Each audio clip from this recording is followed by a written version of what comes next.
សួស្តីអ្នកទាំងអស់គ្នាជួបជាមួយខ្ញុំបាទអាសូរ៉ាថ្ងៃនេះខ្ញុំនឹងលើកយករឿង Magic Emperor មកសម្រាប់ជូនអ្នកទាំងអស់គ្នាកុំឲ្យខាតពេលយូរយើងទៅដឹងពីដំណើរខ្សែរឿងទាំងអស់គ្នានៅលើទឹកដីអន្តរាជក្បាច់គុណគឺមានសៀវភៅមួយបានសរសេរដោយអន្តរាជបុរាណកត់ត្រាពីជីវិតរស់នៅរបស់គាត់ទាំងមូលស្ដេចបិសាចបុរាណដែលខ្លាំងជាងគេនៅលើទ្វីបបានបញ្ជូនសៀវភៅមួយក្បាលនោះចូលមកក្នុងពិភពលោកខាងក្រៅអ្នកដែលបានវឹកហាត់សៀវភៅអាចកំបាំងទាំង9អាចគ្រប់គ្រងពិភពលោកបាននៅក្នុងដៃរបស់ខ្លួនឥឡូវសៀវភៅមួយក្បាលនោះបានធ្លាក់ចូលទៅក្នុងដៃអន្តរាជបិសាចដែលគាត់មានឈ្មោះថាជូយីវ៉ានព័ត៌មាននៃសៀវភៅមួយក្បាលនោះបានបែកធ្លាយដែលធ្វើឲ្យអ្នកវឹកហាត់ជាច្រើនឈ្មោះសម្ដៅមករើសគាត់ភ្លាមនោះក៏មានមនុស្សម្នាក់បានរត់ទៅប្រាប់ជូហ្វានថាមិនល្អនោះទេមនុស្សរបស់ពួកយើងត្រូវបានគេសម្លាប់អស់ហើយបរិសម្នាក់នេះគឺចៅឆេងជាសិស្សរបស់ជូហ្វានចៅឆេងខ្លាចថាអន្តរាជ7ផ្សេងទៀតនឹងមកដល់ទីនេះជូហ្វានតបថាកុំផិតភ័យអីទោះបីជាអន្តរាជទាំង7នោះមកក៏ដោយក៏មិនអាចគូផ្គងជាមួយនឹងគាត់បានដែរចំណែកឯនៅខាងក្រៅនេះយើងឃើញថា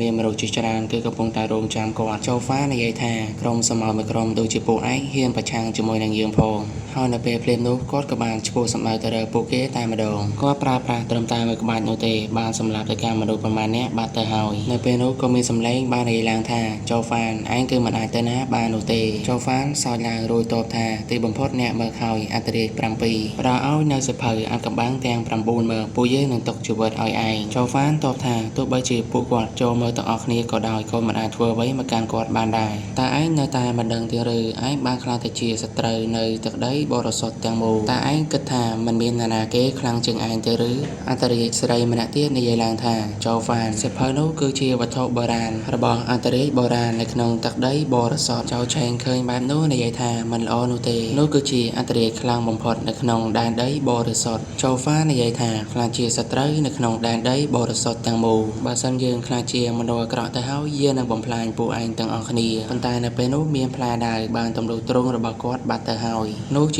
ាស្នាដៃរបស់ចៅឆេងគាត់បាននិយាយសុំទោសប៉ុន្តែដល់ពេលដែលជូហ្វានត្រូវស្លាប់ហើយជូហ្វានទើបតែដឹងថាសិស្សរបស់ខ្លួនគឺជាជនក្បត់គាត់ក៏បានបង្រៀនចៅឆេងតាំងពីតូចហេតុអីបានជាចៅឆេងក្បត់ខ្លួនអញ្ចឹងសិស្សអកតញ្ញូនោះតបថាជូហ្វានមានសៀវភៅសម្ងាត់ទាំង9ប៉ុន្តែមិនដែលឲ្យគាត់រៀនអំពីវានោះទេជូហ្វានសួរបញ្ជាក់នោះជាហេតុផលដែលក្បត់យើងឬសិស្សអកតញ្ញូនោះតបថាលោកម្ចាស់ចង់គិតយ៉ាងម៉េចក៏បានដែរប៉ុន្តែលោកគឺមិនអាចចាក់ចេញពីទីនេះបានទេជូហ្វានគិតថានៅលើពិភពលោកនេះគ្មាននរណាគេអាចទុកចិត្តបានឡើយហើយនៅពេលនោះគាត់ក៏បានសើចឡើងយ៉ាងខ្លាំងរួចក៏និយាយថាគាត់នឹងបំផ្លាញខ្លួនឯងជាមួយនឹងសៀវភៅអាថ៌កំបាំងទាំង9បន្ទាប់ពីនិយាយចប់គាត់ក៏ចាប់ផ្ដើមធ្វើការបំផ្ទុះខ្លួនឯងយកតែម្ដងរួចយើងក៏បានឃើញវិញ្ញាណរបស់ចៅហ្វានឹងរសារអណ្ដែតផងដែរដែលសម្ដៅទៅរកព្រៃមួយដែលឃើញថាមានមនុស្សស្លាប់ជាច្រើ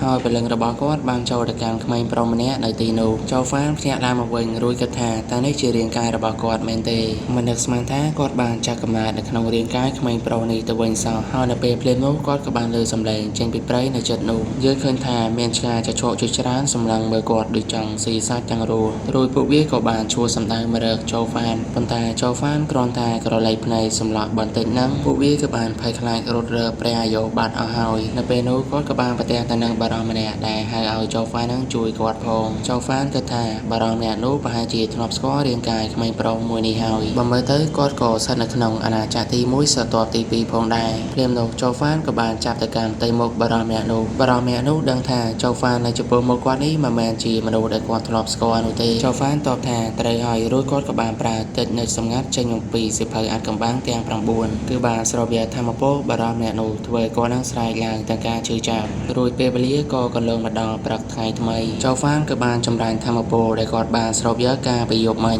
ដែលមើលទៅកម្លាំងរបស់គាត់គឺល្អប្រសើរជាងពីពេលមុនរួចការស្រូបយកធម្មពលនឹងចំណាយពេលត្រឹមតែមួយយប់ប៉ុណ្ណោះបន្ទាប់មកជូហ្វានក៏បានសាកល្បងល្បឿនរបស់គាត់ដែលមើលទៅលឿនដូចជារន្ទះអញ្ចឹងគឺបានទៅបំបែកថ្មមួយនៅខាងមុខបាត់ទៅហើយរួចគាត់ក៏បាននិយាយឡើងថាអន្តរាជដាវជូឆេងពួកឯងរងចាំទៅយើងនឹងទៅរកពួកឯងនៅក្នុងពេលឆាប់ៗនេះនៅពេលដែលយើងត្រឡប់ទៅវិញដែនដីបរិសុទ្ធជាទីបញ្ចប់របស់ពួកឯងនៅពេលនេះរាងកាយរបស់គាត់បានសារឡើងទៅដល់ស្រទាប់ទី5ហើយបញ្ជាក់ជូហ្វានគឺស្ថិតនៅក្នុងអាណាចក្រទី1ក្នុងអាណាចក្ររបស់គាត់នេះបានបែងចែកជា9ស្រទាប់ជូហ្វានគិតថាគាត់ត្រូវការពេលវេលាយូរទៀតបើចង់ត្រឡប់ទៅកាន់ដែនដីបរិសុទ្ធវិញហើយនៅកំឡុងពេលដែលគាត់ធ្វើដំណើរនោះគាត់ក៏ដឹងថានៅក្បែរនោះគឺមានរឿងអ្វីកំពុងតែកើតឡើងអ្វីដែលគាត់បានឃើញនោះគឺមានមនុស្សពីរក្រុមកំពុងតែប្រឈមមុខដាក់គ្នាអ្នកការពារនៅក្នុងគ្រួសារលោក បាននិយាយថាគ្រួសារសុនពួកឯងគឺជាជនក្បត់ហ៊ានប្រើល្បិចដាក់ពួកយើងផាងតងលេងយើងបានប្រមានឯងហើយព្រោះអីពួកយើងក៏បានធ្វើការជាមួយគ្នាច្រើនឆ្នាំមកដែរហើយសុនកូនចា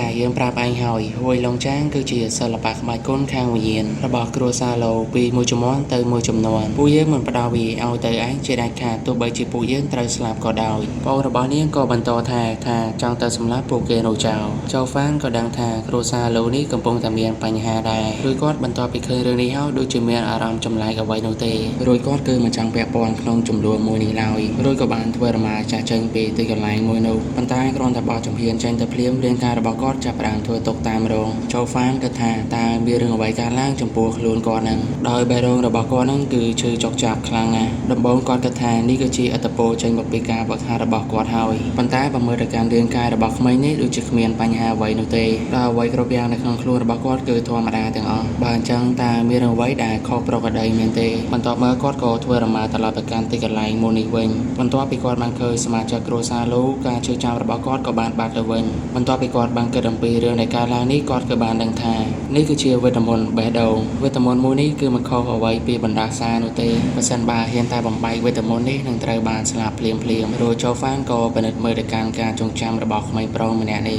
ឪពុករបស់ក្មេងប្រុសនេះបានពាក់លីខ្លួនឯងសម្រាប់គ្រួសារលោកដូច្នេះគ្រួសារលោកគឺមិនធ្វើអាក្រក់ដាក់ឯងឡើយមិនត្រូវប៉ះពាល់ទៅលើហ្វានទេគាត់ក៏ជាសមាជិករបស់ពួកយើងដែរបើមើលទៅការចងចាំរបស់ក្មេងប្រុសនេះជាមួយនឹងគ្រួសារលោកពិតជាល្អមែនទែនแล้วក្មេងប្រុសនេះបានសន្យាថានឹងខិតខំប្រឹងប្រែងដើម្បីការពារគ្រួសារលោកប៉ុន្តែនៅពេលមួយគ្រួសារលោកត្រូវបានក្រុមចៅធ្វើការវាយប្រហារដោយនៅពេលនោះយើងឃើញថាហ្វានគឺមានរបួសច្រើនមែនទែនប៉ុន្តែគាត់នៅតែឲ្យតានាងរបស់ខ្លួននឹងរត់គេចទៅហើយគាត់គឺពិតជាស្អប់ខ្លួនឯងតែទុំខ្សោយមិនអាចការពារគ្រួសារលោកបានហ្វានបន្ទាប់ពីដឹងរឿងនេះហើយគឺខឹងមែនទែនព្រោះអីមួយជីវិតរបស់គាត់នេះនឹងខ្លះទៅជាទាសកររបស់គ្រួសារលោកក្នុងនាមជាអធិរាជបិសាចទាំងមូលបែរប្រែខ្លះទៅជាអ្នកបម្រើនៅក្នុងគ្រួសារដ៏តូចមួយគិតទៅដល់រឿងនេះធ្វើឲ្យគាត់ខឹងមែនទែនក៏បានវាយទៅកាន់ដើមឈើមួយដៃសម្លេងមួយនេះក៏លើកទៅដល់ពួកគេនៅខាងក្រោមផងដែររួចហ្វានក៏បានបង្ហាញខ្លួនឲ្យអ្នកទាំងអស់គ្នាបានឃើញអ្នកនាងលូនិយាយថាតើមានមនុស្សមកជួយពួកយើងហើយមែនទេតង់លេងតបថាអត់ទេបើមានមែនពួកគេមិនអាចមកលឿនបែបនេះបានឡើយនៅពេលនោះហ្វានក៏ដើរចូលទៅហើយនិយាយថាអ្នកនាងតាសិល្បៈក្បាច់គុនខាងវិញ្ញាណនោះគ្រាន់តែផ្ដល់ឲ្យពួកគេមានអ្វីដែលមិនល្អមែនទេព្រោះអីខ្ញុំគឺមិនចង់ឲ្យអ្នកនាងបាត់បង់ជីវិតនោះទេអ្នកនាងលូឃើញហ្វាននៅរស់បែបនេះភ្ញាក់ផ្អើលមែនទែនហ្វាននិយាយឡើងថាតើមិនល្អទេដែលខ្ញុំនៅរស់នោះគាត់គិតថាមនុស្សមួយក្រុមនោះទាបបំផុតក៏ដំណាក់កាលទី6ដែរហើយសុនកូនចាគាត់គឺមានជីធំជាងគេជាមួយនឹងកម្លាំងបច្ចុប្បន្នរបស់ខ្ញុំគឺមិនអាចធ្វើអ្វីបានឡើយហ្វានគិតថាមើលទៅគាត់គឺមានតែធ្វើរឿងមួយនេះទេពួកយើងបានដើរមកដល់ផ្លូវតហើយហើយបានជាពួកយើងនៅតែការពារវាទៀតនោះអ្នកនាងលូតបថាហ្វានឈប់និយាយពាក្យមិនសមហេតុផលឆាប់ចាក់ចេញពីពួកយើងទៅកូនចានិយាយថាអ្នកនាងពិតជាចិត្តល្អពេកហើយនៅតែខ្វាយខ្វល់ពីអ្នកបម្រើរបស់ខ្លួនទៀតអ្នកនាងលូបន្តកូនចាតើលោកអាចដោះលែងឲ្យគាត់នោះទៅបានទេកូនចាតបថាវាមិនអាចទៅរួចនោះទេរួចក៏បញ្ជាឲ្យកូនចៅរបស់ខ្លួនសម្រាប់ហ្វានចោលចំណែកឯអ្នកដែលនៅសល់ចាំចាត់ការតាមក្រោយហ្វានគិតថាអបិនោះគឺមានស្រទាប់ទេ7គាត់ត្រូវតែយកឈ្នះឲ្យបានអបិនោះក៏បានស្ទុះមកកាប់ហ្វានគិតថាមានឱកាសតែម្ដងនោះទេអបិនោះក៏និយាយឡើងថាឆាប់ទៅងាប់ទៅប៉ុន្តែនៅពេលនោះហ្វានបានជាញញឹមទៅវិញដោយហ្វានបានតែអាវុធចេញពីដៃរបស់អបិម្នាក់នោះរួចគាត់ក៏បានចាប់កាន់ទៅកាន់អាវុធរបស់អបិនោះវិញហើយជាមួយនឹងក្រសែភ្នែកដល់ការសាហាវរបស់ហ្វានបានវាយប្រហារទៅលើអបិនោះឲ្យហូរឈាមពាក់កណ្ដាលខ្លួនតែម្ដងរួចហ្វានក៏សុខទៅមុខរួចគិតថាគាត់ត្រូវតែធ្វើអ្វីបន្តទៀតនៅពេលនោះគាត់ក៏បានប្រទះឃើញទៅកាន់អ្នកនាងលូក៏ឈ្មោះសម្ដៅទៅរកបងប្អូនពីរនាក់នោះដោយត្រូវតែការពារពួកគេឲ្យបានហ្វានបានចាប់យកបងប្អូនតកូលលូនោះទាំងពីរនាក់ធ្វើរមាទៅបាត់ទៅហើយតុងលេងក៏ប្រាប់ប្រកាន់កូនចៅខ្លួនថាត្រូវតែបញ្ឈប់ពួកគេនោះឲ្យបានកូនជានិយាយថាហ្វានបានបំផ្លាញផែនការរបស់គាត់អស់ហើយចំណែកហ្វានក៏បន្តនាំពួកគេនេះរត់រហូតតតែថ្ងៃរៀបលិចដោយអ្នកនាងលូនឹងទាមទារឲ្យហ្វាននឹងនាំនាងត្រឡប់ទៅវិញសូម្បីតែអាល្អិតតូចនោះក៏បានជេរថាឲ្យទៅកាន់ហ្វានផងដែរនៅពេលនោះហ្វានក៏ឈប់ហើយក៏បានបោះអ្នកនាងលូនោះទៅម្ខាងអ្នកនាងលូនិយាយថាពួកយើងត្រូវតែត្រឡប់ទៅវិញដើម្បីជួយទៅកាន់សមាជិកគ្រួសារពួកយើងហ្វានតបថាបើនាងចង់ទៅក៏ចាក់ចេញទៅហើយនៅពេលនាងត្រឡប់ទៅវិញនឹងអាចធ្វើអ្វីទៅកាន់ពួកនោះបានដែរទេសត្រូវគឺកំពុងតែតាមស្វែងរកពួកយើងបើសិនជានាងចង់ស្លាប់ឆាប់ចាក់ចេញទៅប៉ុន្តែនៅពេលនោះអាល្អិតនៅក្នុងដៃរបស់គាត់ក៏ជេរទៅកាន់ កាន់โจហ្វានគម្រាមថាតែឯងមិនខ្លាចថាយើងវាយឯងទេឬអាឡិតនោះតបថាឆ្កែបំរើដូចជាឯងហ៊ានធ្វើដែរឬโจហ្វាលើបែបនេះហើយក៏ធ្វើទឹកមុខដាក់ទៅកាន់អាឡិតនោះបន្តិចរួចមានអីអាឡិតនោះត្រូវបានโจហ្វាចាប់តែបានហើយโจហ្វាប្រាប់ថានេះគ្រាន់តែជាការដាក់ពិន័យតិចតួចតែប៉ុណ្ណោះត្រូវហើយតែនៅក្បែរនេះមានកន្លែងលាក់ខ្លួនដែរឬទេអ្នកនាងលូនោះប្រាប់ថានៅឯទិសខាងលិចគឺមានអាប់ដក្រាស់វាគឺនៅក្បែរភ្នំខ្យល់ខ្មៅបើមើលទៅក្រុមចៅគឺមិនហ៊ានធ្វើរមាទៅកាន់ទីនោះទេโจហ្វាតបថាមិនអាចនោះទេបើអញ្ចឹងធ្វើរមាទៅទីនោះតែម្ដងទៅហើយបងប្អូនរបស់នាងនឹងមើលថាដល់ខ្លួនឯងទៅអ្នកនាងលូនេះគិតថាโจហ្វារងចាំទៅនៅពេលដែលចប់បញ្ហាមួយនេះយើងនឹងដាក់ពិន័យទៅលើឯងឲ្យណានៃតែម្ដងរួចពួកគេក៏បានសម្លឹងមើលទៅកាន់ភ្នំខ្យល់ខ្មៅអាប់ដែលបានក្រើបបណ្ដោះព្រៃមួយនេះគឺមានច្រើនឆ្នាំហើយវាពិបាកណាស់សម្រាប់មនុស្សចង់ធ្វើរមាចូលទៅខាងក្នុងអពររបស់ខ្ញុំក៏ស្គាល់ម្ចាស់ភ្នំខ្យល់ខ្មៅនោះដែរហើយពួកយើងគឺមិនដែលធ្វើអ្វីអាក្រក់ជាមួយនឹងពួកគេនោះទេខ្ញុំមិនដឹងថាហេតុអ្វីនៅពេលនេះពួកគេវាបហាមកលើពួកយើងឡើយโจហ្វានិយាយឡើងថា